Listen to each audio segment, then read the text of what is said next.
Hostel fee 11,000 रुपये हुआ करता था। उसके लिए लड़ाई की और हमारा हॉस्टल फी बाकी छात्रों की तरह नॉर्मल फीस की तौर पर कन्वर्ट हुआ। लेकिन ट्यूशन फी आज भी उतनी ही ली जाती है। लेकिन हमारे स्कूल के नाम पे एक गैराज के SCNSS के नीचे गैराज की बिल्डिंग बना दी गई है, जिसमें एक क्लास चलती है और एक लैब चलती है।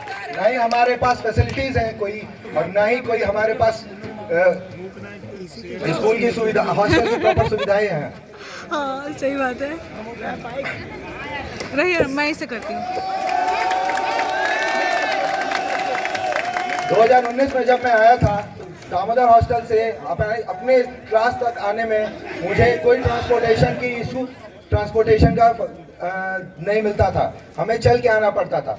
तब मुझे पिताजी की एक बात बचपन की याद आई, जब वो कहा करते थे कि हम नदी पार करके अपनी क्लास करने जाते थे। तब मुझे लगता है सही में कभी नदी पार की होगी उन्होंने। अब आते हैं JNU के मुद्दे के ऊपर। स्कूल में ब्लैक बोर्ड्स हैं, वाटर कूलर की जो सुविधाएं हैं कभी साफ नहीं होती और गंदगी पड़ी रहती है। वैसे ही ब्लैक बोर्ड पे ऐसा लगता है एक बार लिखेंगे तो आप वो लिखी ही रह जाती है, साफ ही नहीं हो सकती है।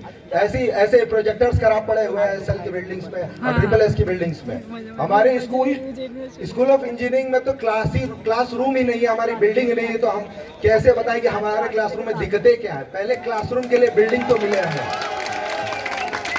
हमारे लिए MS की डिग्री दी जाती है, बस MS की डिग्री पर बाकी प्रतिष्ठित संस्थानों में मान्य प्राप्त ही नहीं है। वो कहते हैं कि ये डिग्री तो वैलिड ही नहीं है, आप कैसे ये डिग्री बोल सकते हैं कि आपको दी गई है। बाकी मुद्दे जैसे कि आते हैं दूसरे स्कूल के मुद्दे हैं, जैसे SL की ओल्ड बिल्डिंग के मैंने देखा है, लोग यहाँ महिला सुरक्षा की बात करते हैं, महिलाओं की रिस्पेक्ट की बात करते हैं, लेकिन वहाँ जो गर्ल्स टॉयलेट का ही दरवाजा टूटा पड़ा हुआ है और कोई इस बारे में बात नहीं कर रहा है। तो हम कैसे मान लें कि गर्ल्स की सुरक्षा को लेके यहाँ लोग गर्ल्स की सुरक्षा को लोग इम्पोर्टेंस दे रहे हैं, जब गर्ल्स का ही प्राइवेट स्पेस प्राइवेट नहीं रह गया है। फिर आते हैं रोड के मुद्दे पे। माही मांडवी के रोड के बारे में मुझे पता चला, ताप्ती के प्रिंटआउट वाले ने मुझे बताया कि वो रोड 2006 से गड्ढों का कलेक्शन बना हुआ है। उस रोड में गड्ढों का कलेक्शन ऐड हुआ है, बस उन गड्ढों को भरा नहीं गया है और ये मुद्दा कोई नहीं उठा रहा है। क्योंकि मैं जब लोगों से बात करने गया हॉस्टल टू हॉस्टल, तो उन गड्ढों में जब भी हम बाइकें या पैदल भी चलते थे तो पैर वैर मुड़ते हैं। आज तक मुझे ये नहीं पता चला, इसका मुझे जवाब चाहिए JNU इस पैनल से जो पुरानी इलेक्ट हुई थी, कि उसके बारे में कुछ क्यों नहीं किया गया।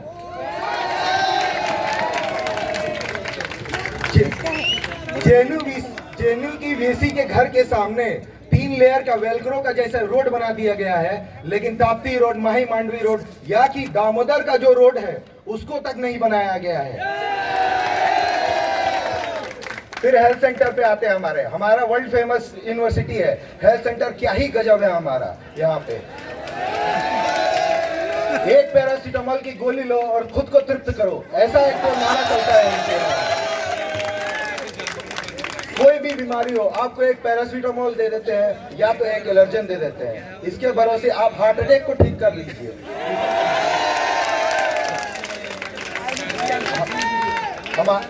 हमारे हेल्थ सेंटर में PH वालों के लिए कोई सुविधा मौजूद नहीं है। PH वालों के लिए फिजियोथेरेपी की जरूरत पड़ती है और भी कई दिक्कतें हैं जो हम नॉर्मल स्टूडेंट्स को तो पता तक नहीं है, जो कि कोई भी पार्टी लेफ्ट हो या राइट हो, कोई उठाने के लिए तैयार नहीं है। वो एक बार के लिए देखते तक नहीं है क्या हेल्थ सेंटर हमारा PH के लड़कों और लड़कियों के लिए क्या एक्सेसिबल तक भी है। हॉस्टल से यहाँ आने में टेक्सटाइल पार्क पुरानी जो फुटपाथ बनी है उसमें है ही नहीं, गड्ढे हैं, कहीं उठे हुए हैं। हम जो लड़के नॉर्मल जो देख सकते हैं, जो हम समझ सकते हैं कि आगे क्या आ रहा है क्या नहीं, वो कम से कम हम तक गड्ढों में गिर जाते हैं, उनमें पैर हमारा मुड़ जाता है। लेकिन जो PH के बच्चे हैं, जो जिन्हें वो पता नहीं है कि आगे गड्ढा आ रहा है, उनको कितना नुकसान होता है। और भी है रिजर्वेशन, रेलवे रिजर्वेशन काउंटर जो है हमारा लॉकडाउन के बाद से खुला तक नहीं है। रेलवे आरक्षण में हमें 50% का दिया जाता है छात्रों को, जो कि लॉकडाउन के बाद से मिला तक नहीं है और कोई इस बारे में बात करने के लिए तैयार नहीं है।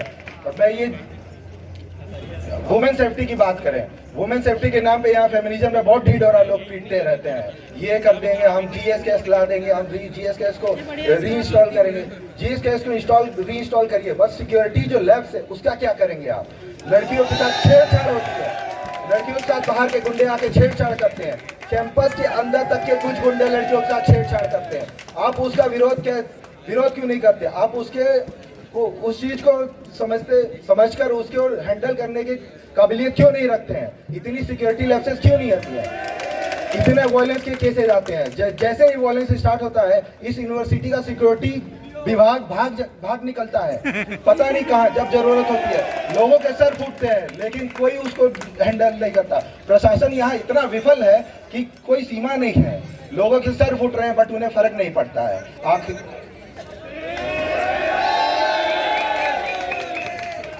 तो लोगों के यहाँ एजेंडाज और मैनिफेस्टोस तो हैं, वो उसमें मुद्दे भी हैं, समस्याएं भी लिखी हुई हैं, और वो समस्या साल दर साल वही समस्या है, बट उनका कोई निवारण नहीं निकलता है। समस्याएं वही रहती हैं, बस पैम्फलेट पर टाइमलाइन चेंज हो जाता है। तो इन्हीं मुद्दों को मद्देनजर रखते हुए मैं अंकुर राय वाइस प्रेसिडेंट पद के लिए खड़ा हुआ हूँ, और मैं चाहता हूँ कि आप एक निर्दलीय उम्मीदवार को मौका दें, ताकि मैं जो पार्टी कॉन्फ्लिक्ट के बीच में छात्रों के मुद्दे रह जाते हैं जिन्हें सॉल्व नहीं किया जाता है, सिर्फ यहाँ पार्टी के मुद्दों की बातें होती है और इधर उधर की बातों में बहलाया जाता है। तो speaker, wind up your speech, your time is over. Speaker, wind up your speech. Speaker, wind up your speech. Speaker, wind up your speech. Speaker, wind up your speech. Speaker, wind up your speech.